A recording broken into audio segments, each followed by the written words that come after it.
Welcome into Your Health. We have with us today Tiffany Bass, and Tiffany has a major job because she manages the cardiovascular section at Baptist South, and that is an amazing, well-oiled machine over there. Thank you. And this is Heart Month in February, so Yes. we're going to talk a little bit about several different topics every week, and we're going to start with, as you get into your 50s or get a little older, what changes in your heart?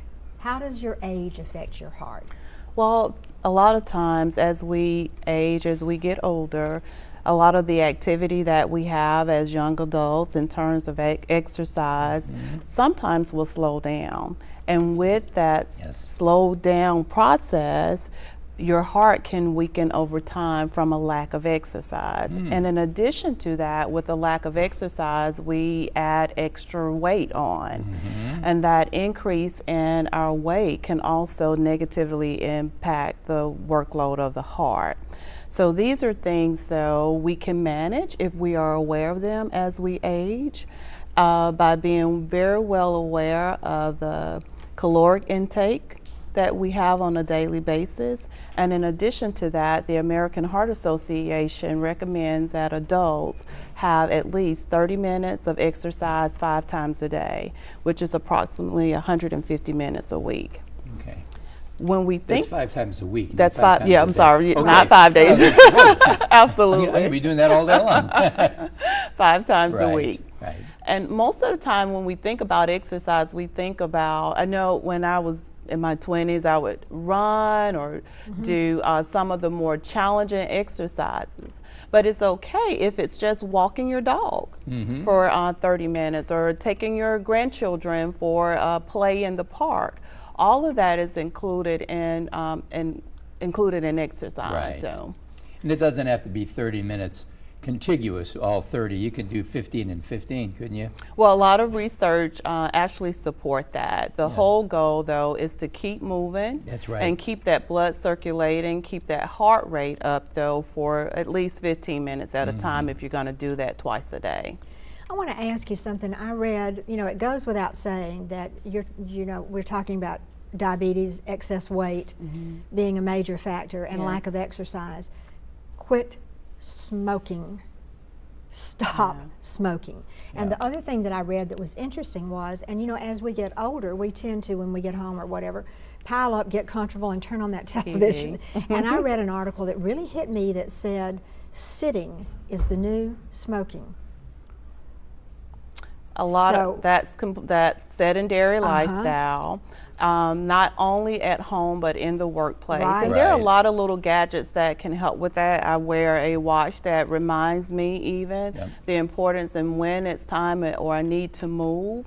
And there's nothing wrong with relaxing once you get home and turning on that television sometimes to get caught up on the news. But there are things you can do even at that time. You can stand up and move around while you watch TV. So that's considered exercise as well. You can do squats or some little arm weights while you are watching TV. Right. Again, the whole goal is to stay active. And that's very important as we age because a lot of times we just don't want to because our energy levels sometimes is a little bit lower. But the more you exercise, the more those energy levels improve, if that makes sense. I love what you're saying because we talk often about, you're maybe not going to get out and go to the gym. I'm probably not. But I tell you what. It's hard for me to get out and go to the hard gym for me after to a make long time day of for work. that, but I noticed the other day after I read that article about sitting is the new smoking, and I thought, because that really hit home with me. And I thought, well, I'm sitting here and I'm doing that, but you know what? There's no reason why I can't just do leg lifts sitting there stretched out in the bed. And get you some arm weights and do some bicep curls while you're sitting there watching television. Or I like the idea too of getting some stretching in before you even get out of bed even. There are a lot of YouTube videos even that have little bed exercises that you can do for strengthening. Now, when when we're aging, sometimes our skin starts to wrinkle a little bit and we start to get gray hair. Internally, our vascular system, it kind of wrinkles too, does it not, to an extent? To some degree, that's a Right. great analogy, and because of that, it impacts blood flow. Right. So that's when we are at a higher risk for vascular issues. And some of the things you may want to watch for with that is tingling in the fingers, Right. things like that. And also too, just in general, as we age, it's important to know our numbers. I love to educate on that because these are great indicators that there might be a problem. And when I say that, I mean numbers such as your cholesterol, your blood pressure. That's an indicator if it's an elevated blood pressure. And again, one number that we also want to keep up with is the number that we're seeing on the scale. So Right. those are the three touch points that are very important that you know, because with those numbers, you and your doctor can start making plans to help you have a better lifestyle and a healthier lifestyle. Good. Thank you. We're going to bring you back next week, because next week we want to find out when you may be having a problem. What are the signs of problems with your heart, okay? Great, And thank just you. remember this, it's your heart, it's your body, take care of it. Absolutely. Pay attention this whole month and you're going to have a more healthful life. We'll be right back right after this.